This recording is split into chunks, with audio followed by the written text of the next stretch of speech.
Hai, Assalamualaikum warahmatullahi wabarakatuh. Sahabat semua, ketemu lagi dengan Kiama Orchid. Gimana kabar semua sahabat Kiama Orchid setelah melewati Idul Fitri 1445 Hijriah? Nah, di sini tak lupa saya juga mengucapkan selamat Idul Fitri 1445 Hijriah. Taqabbalallahu minna wa minkum. Nah, sahabat semua, seringkali dalam rangka menyambut Idul Fitri, kita akan menghias rumah kita dengan anggrek. Nah, di sini pun saya juga menghias rumah saya dengan anggrek bulan ini. Pada waktu saya membeli anggrek ini sebelum Idul Fitri, kondisi tanamannya sangat bagus. Bunganya pun sudah banyak yang mekar kuntumnya, namun masih ada beberapa kenop. Nah, karena ditinggal mudik dan aktivitas Idul Fitri yang cukup padat di mana kita silaturahmi ke saudara-saudara kita semua, maka kadang-kadang selama Lebaran anggreknya tidak terawat.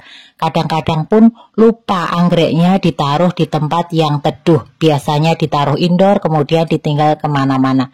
Nah, ini salah satu contoh anggrek bulan saya yang saya taruh di teras, namun kebetulan posisinya tidak terkena sinar matahari langsung, sehingga anggreknya pun kuntum-kuntumnya tidak awet. Akibatnya juga kenop-kenopnya banyak yang tidak mekar. Memang ada beberapa faktor yang menyebabkan anggrek kenopnya tidak mekar. Nah, apalagi di antara aktivitas-aktivitas mudik kita, dengan menikmati perjalanan yang cukup menyita waktu dalam rangka silaturahmi, anggrek-anggrek yang ada di rumah sama sekali tidak terawat dan terabaikan. Nah, di sini saya akan berbagi tips bagaimana cara kita merawat anggrek setelah kita tinggal mudik, baik itu selama seminggu maupun 10 hari. Karena pada waktu-waktu tersebut bisa jadi anggreknya sama sekali tidak disiram, sama sekali tidak terkena sinar matahari.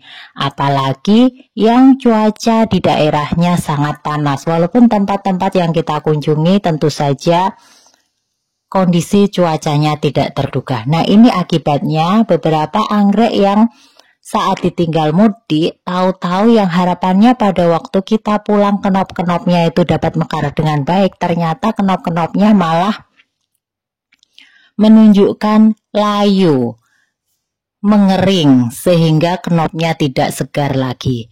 Di dalam anggrek bulan ini ada beberapa kenop yang menunjukkan hal tersebut, bahkan bunganya atau kuntumnya pun menunjukkan mulai layu.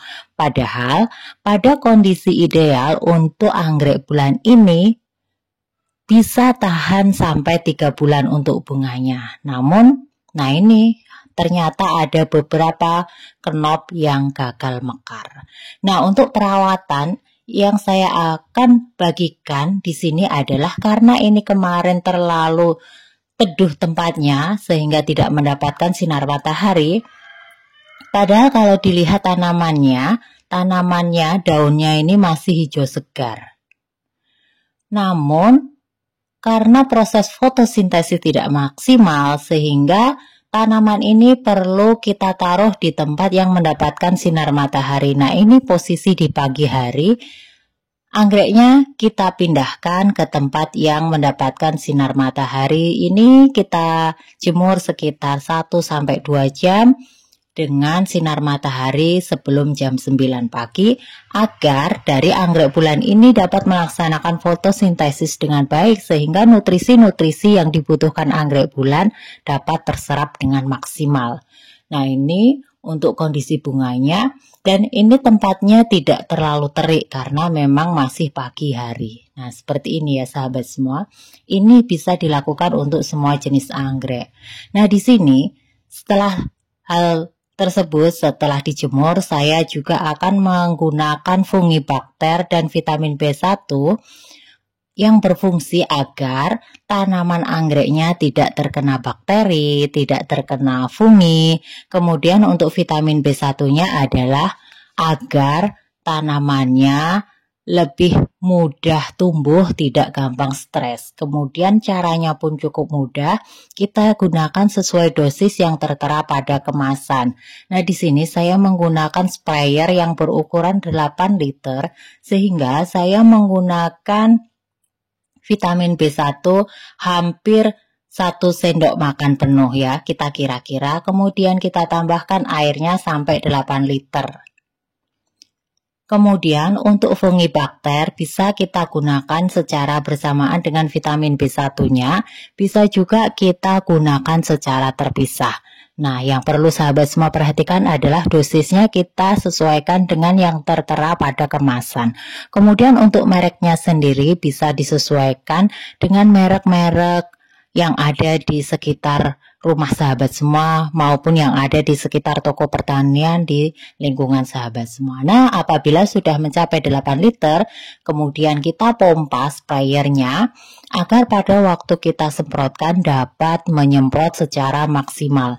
Nah, apabila sudah cukup, langsung kita semprotkan ke tanaman anggreknya. Kita semprotkan ke bagian daunnya saja. Kemudian untuk bagian kenopnya maupun bunganya tidak usah kita semprotkan.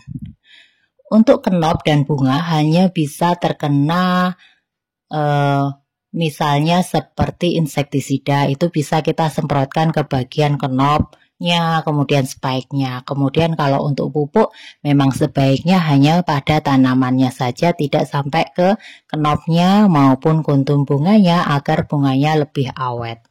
Nah, setelah perawatan tersebut, kita taruh kembali anggreknya di tempat yang mendapatkan sirkulasi udara yang cukup, sehingga nantinya anggreknya dapat tumbuh dengan baik dan berbunga banyak seperti ini. Ini anggrek-anggrek yang lainnya yang ditaruh di teras juga. Nah, kebetulan untuk yang ditaruh di tempat ini memang mendapatkan sinar matahari yang cukup, sehingga walaupun ditaruh di pot kemudian di teras seperti ini tidak masalah.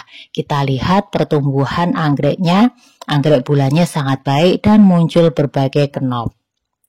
Nah, sahabat semua, itu berbagai tips atau cara saya merawat anggrek, di mana anggreknya sudah beberapa saat tidak terawat, kemudian ditinggal mudik. Itu perawatan-perawatan dasar yang dilakukan agar anggreknya dapat tumbuh dengan baik kembali, dan harapannya beberapa kenop tadi yang memang kenopnya masih bagus pun dapat mekar sempurna seperti anggrek-anggrek bulan yang ada di teras ini yang berwarna cantik. Kemudian ini ada kuningnya, ada pinknya. Nah, untuk para pecinta anggrek memang yang kita tunggu adalah pada waktu anggreknya berbunga seperti ini. Nah, sahabat semua, semoga informasi ini bermanfaat. Assalamualaikum warahmatullahi wabarakatuh. Semoga sahabat semua sehat selalu.